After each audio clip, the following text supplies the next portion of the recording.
Hello students, welcome back to my channel that is chem study Adda. बच्चों, आज मैं आपको सिखाऊंगी क्लास 7 का chapter parallel and intersecting lines. ये चैप्टर बहुत इंपॉर्टेंट है because these concepts are used in higher classes as well as in geometry. ठीक है, तो इस वीडियो को एंड तक जरूर देखना बिकॉज एक एक कंसेप्ट आपका मैं क्लियर करूंगी। बच्चों, पहले मैं क्लियर करूंगी डिफरेंट टाइप्स ऑफ लाइंस कि डिफरेंट टाइप्स ऑफ लाइंस क्या क्या होती है, कितने तरीके की लाइंस होती हैं। डिफरेंट टाइप्स ऑफ एंगल्स, कितने तरीके के एंगल्स होते हैं। ठीक है, पेयर ऑफ एंगल्स की एंगल्स के जो पेयर होते हैं उनको क्या बोलते हैं। Parallel lines, transversal, important angle property, सब कुछ मैं इस चैप्टर में, इस वीडियो में क्लियर करूंगी। ठीक है, तो इस वीडियो को एंड तक जरूर देखना। नाउ बच्चों, वन बाय वन करके कंसेप्ट को क्लियर करते हैं। बच्चों, व्हाट इज लाइन? लाइन क्या होती है? बच्चों, आप यूजुअली ड्रॉ करते हैं लाइन, लेकिन आपको इस लाइन का मतलब पता है? क्या आप इसको एक्सटेंड कर सकते हैं या फिर फिनिश हो गई है लाइन? आप क्या करते हैं, स्केल से लाइन ड्रॉ करते हैं। ठीक है, तो उस लाइन का मतलब होता क्या है? लाइन होती है बच्चों, a line is a straight path. ये एक स्ट्रेट पाथ है दैट एक्सटेंड एंडलेसली, जो एक्सटेंड हो सकती है एंडलेसली इन बोथ डायरेक्शंस। इधर से भी और इधर से भी आप एक्सटेंड कर सकते हो। तो इस वजह से मैं क्या बना रही हूँ इधर, एरोस। क्योंकि एक लाइन क्या होती है, लाइन को आप दोनों तरफ से एक्सटेंड कर सकते हो। जरूरी नहीं है कि अगर आपकी क्लास में लाइन में बच्चे खड़े हैं तो पीछे ही खड़े कर सकते हो, आगे नहीं खड़े कर सकते हो। मैम छोटे बच्चों को आगे खड़ा कर देती है ना, अगर वो लेट भी आए कर देती है ना। तो मैं कह रही हूँ कि लाइन को हम दोनों तरफ से एक्सटेंड कर सकते हैं। ठीक है, तभी लिखा है we can extend endlessly in both directions, that's why have make the arrows in both. ठीक है, so if I will say tell me what is the name of the line, so you will say A B. ठीक है, और A B के ऊपर बच्चों आपने line बना के एरो जरूर बनाना है। क्यों? अगर आप लाइन बना के एरो नहीं बनाओगे तो क्या पता वो हमारी लाइन सेगमेंट हो जाए या रे हो जाए। तो आपको डिफाइन जरूर करना है कि क्या वो लाइन है या लाइन सेगमेंट है या रे है। क्लियर है इतनी बात? Now comes to the line segment. Line segment क्या होता है बच्चों? लाइन सेगमेंट भी एक लाइन की तरह ही होती है, बट इसमें क्या हो जाते हैं, टू एंड पॉइंट्स हो जाते हैं। A line segment has fixed length, इसकी फिक्स्ड लेंथ होती है एंड टू एंड पॉइंट्स होते हैं। तो अब मैं यहाँ पर टू एंड पॉइंट्स बनाऊंगी, यहाँ पर मैं एरो नहीं बनाऊंगी। ठीक है, if I will call this line segment as, if I will give a name to this line segment AB, so how you will write AB and put line and two dots. ठीक है, this is called as line segment, this is called as line. And एक और बात बच्चों, आपने देखा है कि आपके क्वेश्चन में लिखा था draw a line segment of 8 centimetre. तो आप स्केल से 8 सेंटीमीटर की लाइन खींचते हैं। ठीक है, तो उसमें क्या लिखा था, draw a line segment, not a line. क्या लिखा था, draw a line segment, line नहीं लिखा होता। इस चीज को दिमाग में बात डालना कि ड्रॉ अ लाइन सेगमेंट लिखा होता है, लाइन नहीं लिखा होता है। क्योंकि लाइन को हम एंडलेसली हम बोथ डायरेक्शंस में एक्सटेंड कर सकते हैं, लेकिन लाइन सेगमेंट एक प्रॉपर फिक्स्ड होती है। तभी बोलते हैं कि draw a line segment of 8 centimetre. तभी आप स्केल से 8 सेंटीमीटर की पूरी प्रॉपर लाइन खींचते हो। अभी फिक्स्ड हो चुकी है, इसलिए इसके आगे टू डॉट्स लगा देते हैं। क्लियर है कि लाइन सेगमेंट और लाइन में डिफरेंस क्या होता है? ठीक है, नाउ बच्चों comes to the ray. What is ray बच्चों? रे स्टार्ट्स फ्रॉम वन पॉइंट। रे कहां से स्टार्ट हो रही है? वन पॉइंट से, and extend endlessly in one direction. One direction में एक्सटेंड हो जाती है।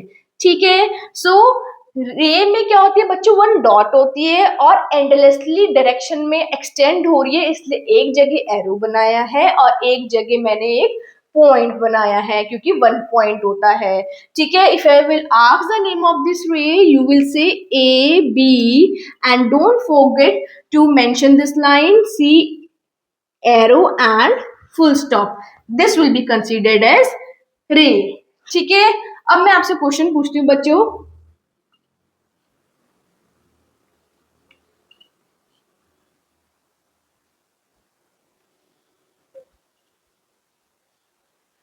which one is line segment?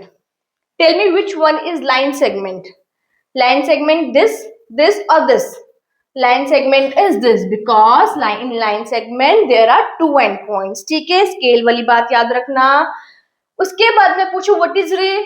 रे में क्या होता है, वन पॉइंट होता है, एंडलेसली एक्सटेंड होती है, तो ये क्या होगी बच्चों, रे हो गई. ठीक है, और ये क्या बनी हमारी लाइन, क्योंकि लाइन जो है दोनों डायरेक्शन में एक्सटेंड हो सकती है. समझ में आया बच्चों, ये जरूर बना के आना, तभी आपको पता चलेगा, मैम को पता चलेगा, डिफरेंशिएट मैम कर पाएंगे कि क्या है ये. ठीक है, क्योंकि फिगर बनी आई और फिगर में मैम ने पूछा नेम द रे, नेम द लाइन, तो आप नेम लिखा है उसके आगे ऊपर एरो ही नहीं बनाया, तो पता कैसे चलेगा कि कौन सी रे और कौन सी लाइन है. ठीक है, तो next topic that is angle. तो हमने पढ़ लिया कि टू रेज के बीच में जो पॉइंट होता है उसको वर्टेक्स बोलते हैं, और ये टू रेज होती हैं. ठीक है, टाइप्स ऑफ एंगल्स. एंगल्स कितने तरीके के होते हैं बच्चों, acute angle, right angle, obtuse angle, straight angle, reflex angle and complete angle.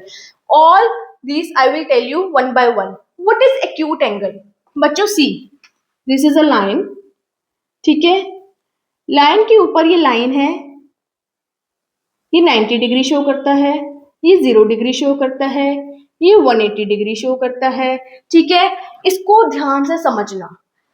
90 से कम, 90 से कम, लेस देन 90, एक्यूट एंगल में क्या बोल रही हूँ, लेस देन 90. लेस देन 90 ये क्या है, हमारे एक्यूट एंगल है. क्या ये एक्यूट एंगल, 0 से लेकर 90 तक जितने भी एंगल्स होते हैं वो एक्यूट एंगल होते हैं. ध्यान से समझना. Right angle, right angle means 90 degree वाला हमारा राइट एंगल होता है. 90 डिग्री वाला हमारा क्या होता है, राइट एंगल होता है. तो राइट एंगल में 90 डिग्री आता है, और इसका निशान कैसे बनता है, लाइक दिस. और बाकी एंगल्स का हमेशा ऐसे निशान बनता है. ठीक है, what is obtuse angle. Obtuse angle बच्चों ये मैंने क्यों बनाया, क्योंकि लाइन वाइज ही मैंने लिखे हैं और लाइन वाइज ही चलता जाएगा. एक्यूट एंगल, राइट एंगल, अब क्या है ऑब्ट्यूज एंगल. क्या है ये, ऑब्ट्यूज एंगल. तो ऑब्ट्यूज एंगल होता है बच्चों 90 से 180 के बीच में. 90 से 180 के बीच में क्या होता है बच्चों, ऑब्ट्यूज एंगल. ठीक है, उसके बाद आया बच्चों स्ट्रेट लाइन. पहले क्या आया था, एक्यूट, 90, ऑब्ट्यूज. अब कौन सी बन गई ये लाइन, 180 डिग्री. ठीक है, तो 180 डिग्री वाली क्या होती है हमारी, स्ट्रेट एंगल. ठीक है, ये क्या है हमारा स्ट्रेट एंगल. ठीक है, उसके बाद ये क्या हुआ बच्चों, अब आया रिफ्लेक्स एंगल. रिफ्लेक्स एंगल क्या होता है बच्चों, हमारा 0 से लेकर 180 तक हमारा होता है रिफ्लेक्स एंगल.